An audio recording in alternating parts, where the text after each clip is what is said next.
이런 가운데 오늘은 지주사인 한진칼의 이사회가 열립니다. 소액주주들의 표심을 잡기 위한 메시지가 연이어 나올 전망인데 관련 내용 취재기자와 자세히 이야기 나눠보겠습니다. 김동우 기자 나와 있습니다. 자, 김 기자. 네. 일단 앞서 있었던 윤성훈 기자 이야기를 들어보면 송현동 부지와 왕산 레저 개발 사업을 매각한다. 여기까지가 일단 이사회에서 확실히 확정된 내용인 것 같은데 일단 평가가 좀 어떻게 나오고 있습니까? 우선 표면적으로는 유휴 자산과 그리고 비주력 사업을 정리해서 재무 구조를 개선한다 이런 의미가 큰 것으로 보입니다. 다만 난매의 난이 발생한 상황에서 보면 조현아 전 부사장이 경영에 복귀할 수 있는 길이 하나하나 차단되는 모습입니다. 예. 왕산 레저 개발은 지난 2014년 조 전 부사장이 땅콩 회항 사건으로 퇴직하기 전까지 대표이사를 맡았던 곳입니다. 송현동 부지는 대한항공이 지난 2008년 2,900억 원을 주고 매입해 7성급 호텔 설립을 추진했었는데 이게 무산된 바 있는데 이 조 전 부사장이 이거를 애착을 가지고 추진해온 사업으로 알려졌습니다. 또 조 전 부사장과 판배를 탄 행동주의 사모펀드 KCGI도 지난해 주총부터 송현동 부지 매각을 주장해 왔었는데요. 이 때문에 이번 재무구조 개선안은 다음 달 주총을 앞두고 조 전 부사장 흔적 지우기와 함께 명분 쌓기에 나섰다는 평가가 나옵니다. 네, 오늘 있을 한진칼 이사회에서는 또 어떤 쇄신안이 나올까요? 한진그룹 전반의 강도 높은 지배구조 개선안과 주주가치 제고안 등이 제시될 것으로 보입니다. 업계에서는 오늘 이사회에서 호텔 사업을 완전히 정리하는 방안까지 나올 가능성이 있다고 보고 있습니다. 한진칼의 자회사인 칼호텔 네트워크는 국내에 호텔 4개를 보유하고 있는데 지난 2015년부터 계속 적자를 이어가고 있습니다. 조 전 부사장은 퇴직 전까지 이 칼호텔 네트워크의 대표이사였습니다.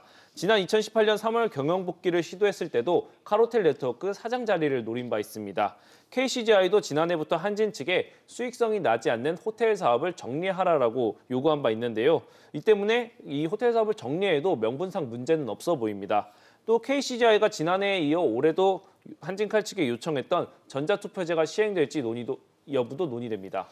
네, 참 KCGI와 조현아 전 부사장 측이 한 배를 분명히 탄 거는 맞는데 과거 KCGI의 행보가 도리어 조 전 부사장을 좀 공격하는 명분이 되고 있는 모양새입니다. 상황이 좀 공교로운 상황이기는 한데 한진은 일단 이 정도로 하고 이번에는 현대차 소식으로 좀 넘어가 보겠습니다.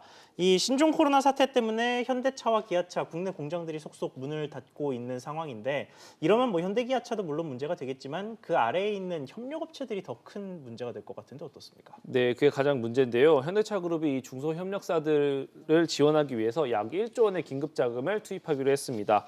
현대차와 기아차는 오는 10일 모든 공장이 멈출 것으로 알려졌는데요.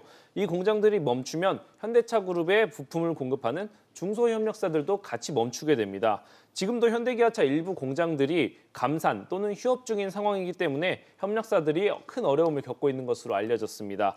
정의선 수석부회장은 우리도 힘들지만 협력사를 먼저 챙겨야 된다고 말한 것으로 알려졌습니다.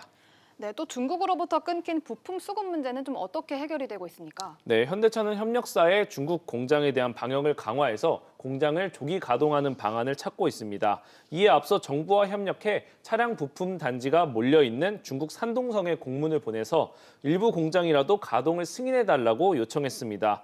우선 재고가 소진된 것으로 알려졌던 와이어링 하니스는 국내와 동남아시아에서 조달을 확대하고 있습니다. 네, 김 기자 수고했습니다.